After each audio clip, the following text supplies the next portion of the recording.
Handmade marbles and beads are a thing of beauty and technical feat of glasswork and art. They carry with them the individual stamp of the craftsman who created them. Because they are handmade, no two are the same, therefore increasing their value. Join us today at Lohman Stained Glass Studio as we watch lampworker Pat McPike create a one-of-a-kind masterpiece from glass and his imagination. I'm Julie Robbins. Welcome to Expressions.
Our guest today is Pat McPike with Lohman Stained Glass Studio here in Tulsa. Pat, thank you for being on the show today. Thank you, Julie.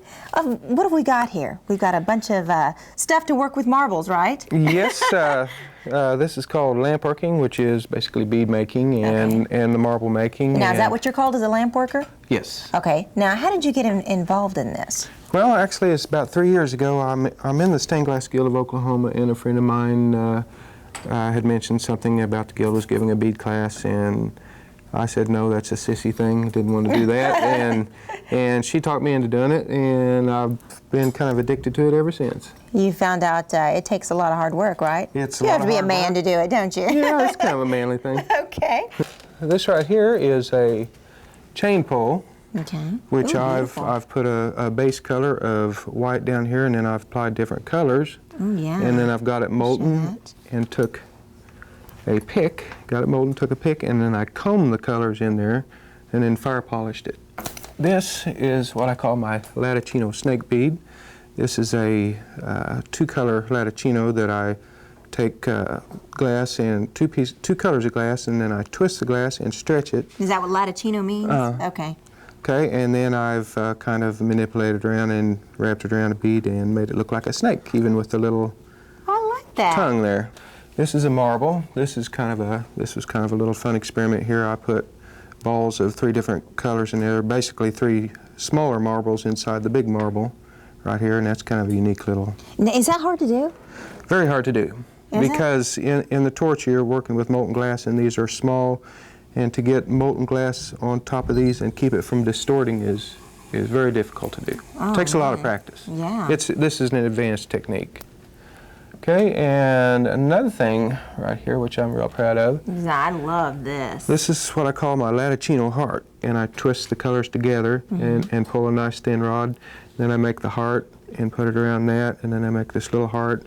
And attach all that together in 3 parts, and that is very, very difficult. Oh, I can imagine. In a torch, because it is so small, and you're working with approximately 3,000 degree heat.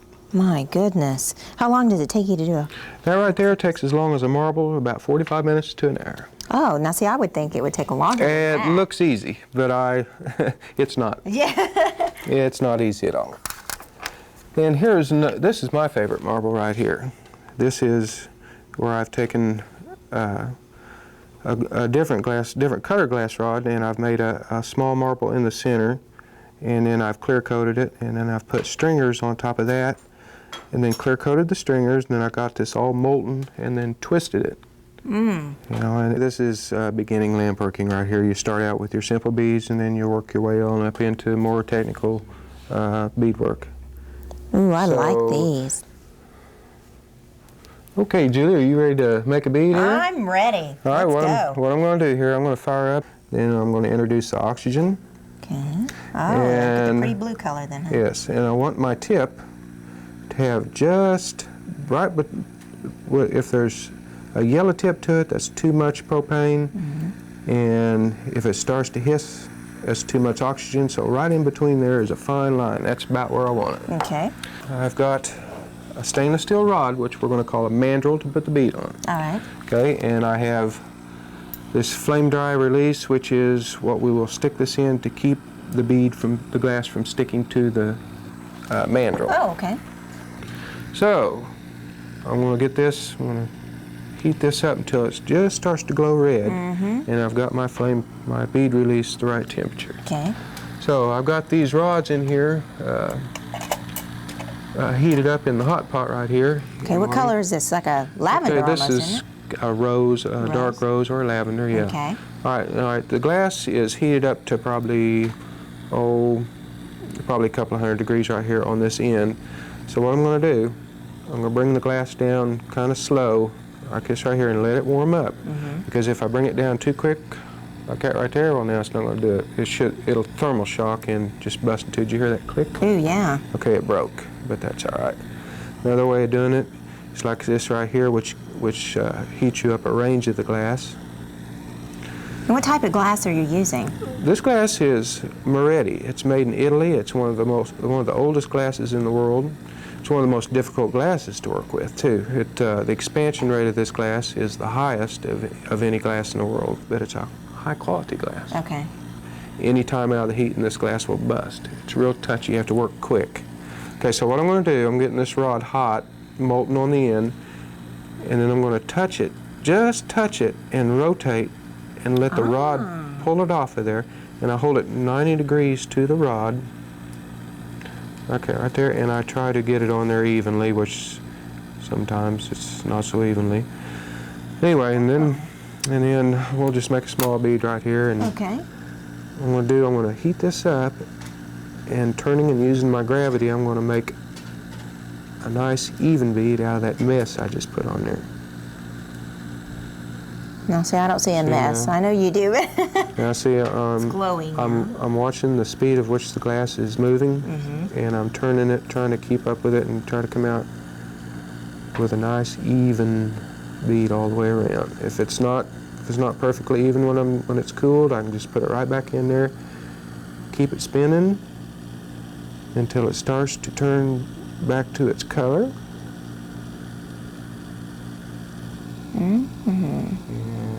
Boy, it cools quickly, doesn't it? Yes, it does. Okay, now you'll see on the end of this that the bead itself is pretty well even centered on the rod, and it's pretty well even as far as your width all the way around. Now, that's just basically a simple bead right there. Now, what I want to do is I'm going to take a little bit of this translucent amethyst or purple, and I'm going to heat it Add a up. little splash to it, aren't you? Yeah, I'm going to just add a little bit to it here. I'm going to take a dot. I'm going to touch that and raise it up. And put a dot on there. Dot on there. Dot on there. And a dot right there. Okay. Now we'll let that cool just a second before I set it down. Now I'm going to do a simple combing on this just to show you what I'm talking about by combing. On this one I'm going to use the dental pick because this is a small fine bead. Now I'm going to keep this thing rotating until those beads get pretty melted in, and then I'm going to barely penetrate the skin, which I penetrate just a little bit too much, but I can get it back in shape. And you're not going to see what you did because of the glow of the glass right now until it's done. But it'll still look pretty. I want to get that thing nice and even again without spending too much time doing it.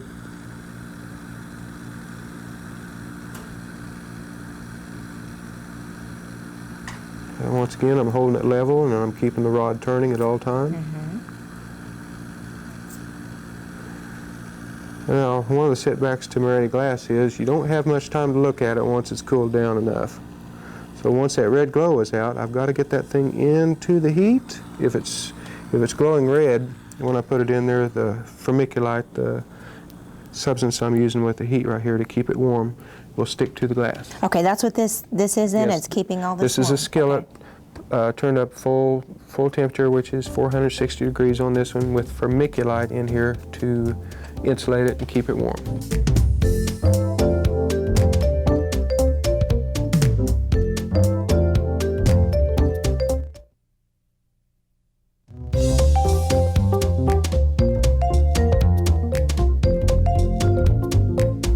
Okay, what's your first step of marble making? Okay, my first step is I'm going to take this large rod right here, and I'm going to start warming it. Okay. And this is a thick rod. I have to be real careful about coming into the heat with it, or it will crack and snap off. And this is going to be the clear glass that we use for the marble? This will be the clear glass. So I'm going to make the small marble, the beginning marble out of this, and then I'll punty it with one of these smaller rods and put my stringers on, and then I'll clear coat it with this rod once again until I get my shape, and then I'll introduce it into my marble mold. And we ultimately want it to look something like this, different colors, right? To. But okay, it will. And the colors we're going to do this opalescent rose color, and then our amethyst translucent color, and then we're going to put some goldstone filigrana, which is this right here, on top of those colors to give it the sparkle, which is, yes, in that marble right there. Right here, Julie, we've got the rod to where it's turning molten, and we're going to make our center marble to put the stringers on. So I'm getting close to the size I want. Again, I'll keep that turning until it stabilizes. Now you can see this end towards you right there is pretty nice and round. So what I'll do, I'll take a clear rod over here, which we're going to call a punty rod. Same time, I've got to keep that warm, keep it from cooling and snapping off the rod. And what are you going to do with the other rod? I'm going to attach this punty to this finished end right here, and then I'll detach the larger rod and get it rounded. Now, if you would hold this rod by that end, the cool end, please. Okay. Thank you. And until it cools enough, and then we'll set it back down in the pot, in the tin pot. So we'll once again keep this level and keep it turning until it starts to form a nice round ball. And I can kind of speed up the process by keeping it on the center, and then I'll turn it up and watch it. Back down, and see, that's pretty well a nice little round ball. Next step is to apply our stringers. Okay. And we're going to start with our opalescent rose, and I'm going to warm it up a little bit. Now applying these stringers, you want to be as straight as you can, but it doesn't have to be perfect, because once it's twisted, it'll straighten everything out and make it all nice and uniform. So I got that to where it's slumping a little bit. I'm going to get the end hot. I'm going to touch it there. I'm going to heat that up and lay it on there. And then heat it and pull it off. Now I want to do another stringer of the same color on the opposite side. Like this. Bend it over. Bend it over, and then I'll pull it off there. And we'll take our other color. Same process? Same process. I'm going to try to come equal distance in between the two and touch. Bend it over. Bend that over and detach. And one more right here. And detach. Now, filigrana rod is a real difficult rod to bring into the heat, because Does it take a while to heat? the thermal shock's real easy, see? So I've got to bring it in real slow. You could have warned me about that. I thought you'd get a kick out of it. So what I'm going to do, I'm going to heat a section of it while I'm working with it, so as I apply it, it doesn't snap off like it just did. Okay. And what we're going to do on this, we're going to apply the goldstone over the colors, and that'll enhance it as we twist it. Now on this goldstone, one thing we have to remember, it has to be kept heated in a range, or it will snap off on me while I'm applying it, and leave me with a rod attached to my color. So we're going to go the opposite side and touch and pull and detach hopefully. Okay.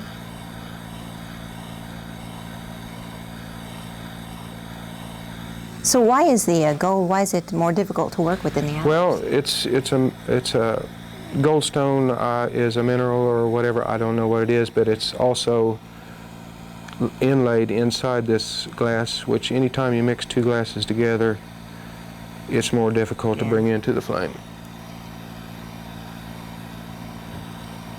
Filigrana rods as a rule are more difficult. Goldstone is very difficult. Okay. Now, we have goldstone attached to each color, so we're going to lay this rod down. Okay, now, the boring part. I don't think any of this is boring.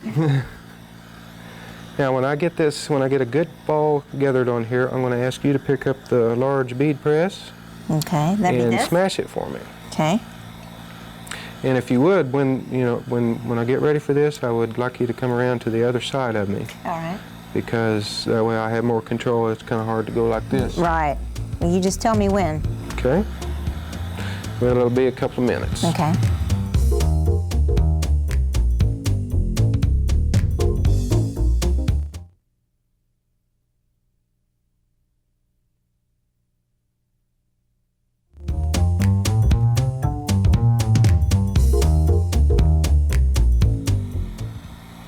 Okay, Julie, if you'll come around to the other side of me right here, I would like you to press this ball of molten glass for me when I bring it over to you. Okay. And I'm going to bring it now. Okay. Now press as hard as you can. That's good. Okay. All right, now let that stabilize on my rod. Should I go back the other side now? Am I done right here? Yes, you're done there. Thank you. Now, put that on there like that and press into my mold, and hopefully I'm going to have to reheat this right here because I've got a crack in my punty. We don't want that. Okay. Punty stabilized. Now I've got to get this off. Keep everything else warm at the same time. Man.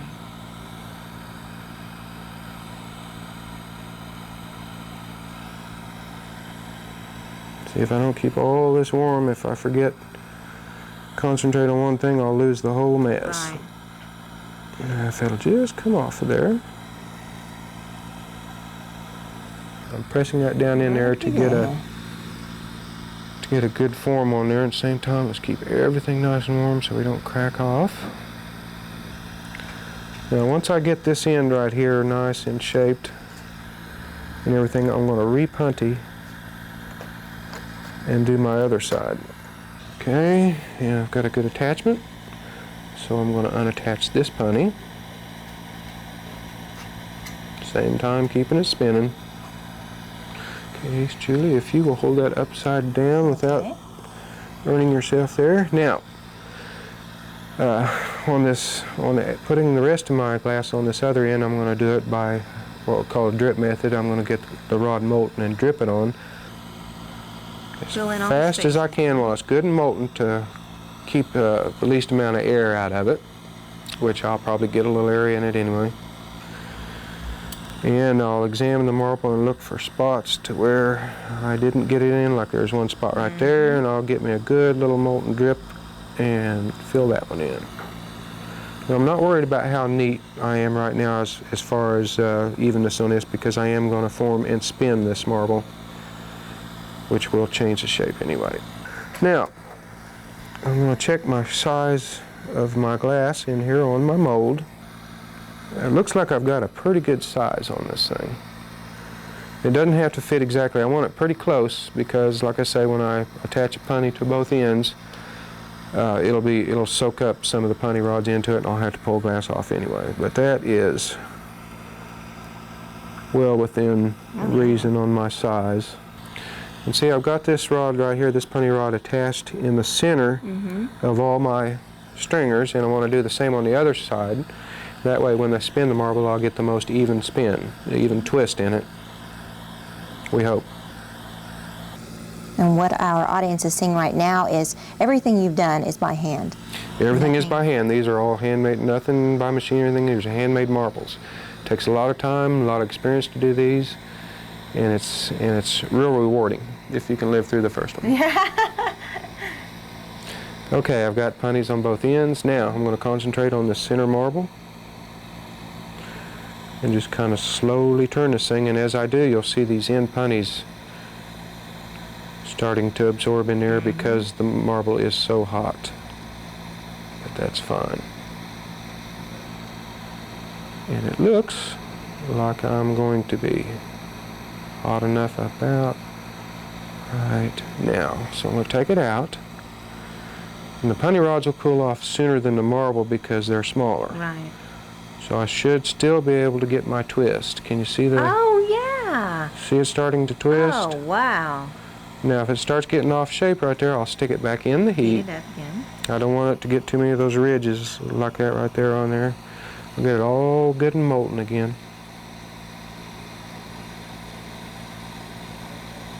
And I've got more clear at this end than I do the other, so I'm going to unpunny this end right here. So you're just twisting in the reverse direction? Is that what you're doing then? Well, actually, I'm going to keep going in the same direction. See, and I'm going to pull that off. Pulling that one off, okay. That. Now, I'm going to get this good and red hot, and I'm going to pull off some of this excess. And at the same time pulling it off, I'm going to keep this rod rotating, so as I pull it off, it'll spiral the color back up to the end. Okay. And once I pull it off, I'm going to set it in this water right here, so I'll let you know right now it's going to make a loud popping noise. So Okay. Okay, and that's about right on temperature right there, so let's pull that off right there and drop it.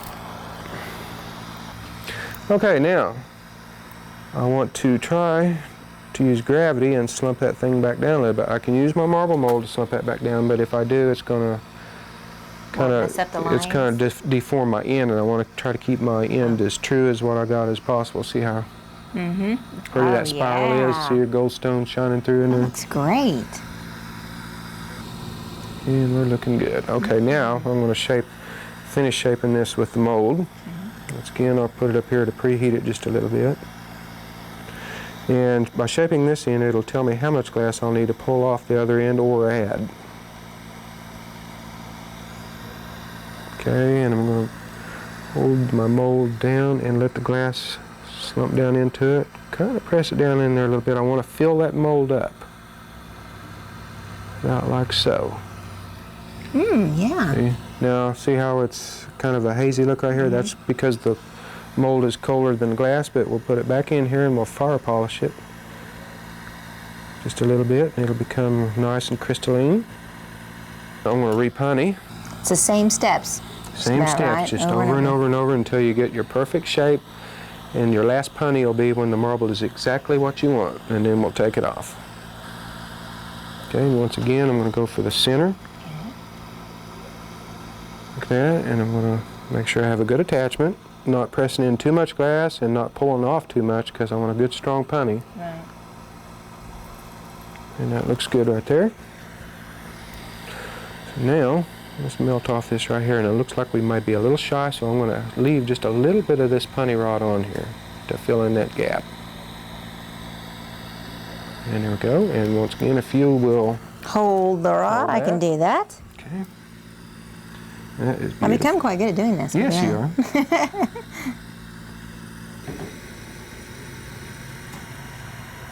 are. Okay, now, they're good and molten, so let's slump it back down in there, and now I've got just the right amount of glass on there, I do believe.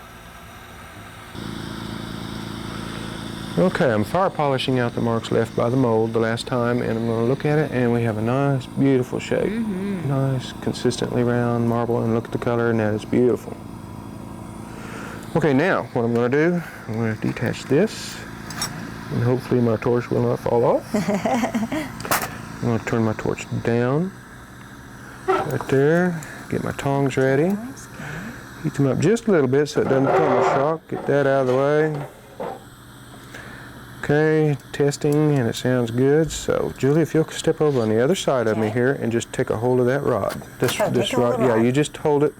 If I push or pull, you just go with me. Don't put any pressure on me. Okay, now I am loose. Okay, now you can just lay that down on the table there if you'd like. Now, I'm going to fire polish this in. Same time, I got to be careful not to get that too hot when I fire polish because it'll leave a flat spot. The glass will flow. That look good to you? Oh, yeah. All right, we got a good shape, a good marble. Now, I'm going to take this over, this right here, and I'm going to move this way, and I'm going to dig myself a little crater down here in the bottom. Set the marble in, and I want to check, make sure that it's not too hot to pour the vermiculite on, and the glow is going out of it, so cover him up. That's hot. And that's Time to bake him, so to speak. 1 hour in that, and we'll take it out. It'll cool for 3 hours. We'll wrap it in newspaper and put it in that box over there for 3 hours, and your marble will be done. All right. Well, this has been great. I really enjoyed it. I did too. Thank you so much for being on the program thank you, today. Julie. We've learned a lot, I think. Well, so did I. Thank you for watching Expressions. We hope you've enjoyed this episode at Lohman Stained Glass Studios. We hope to see you next week.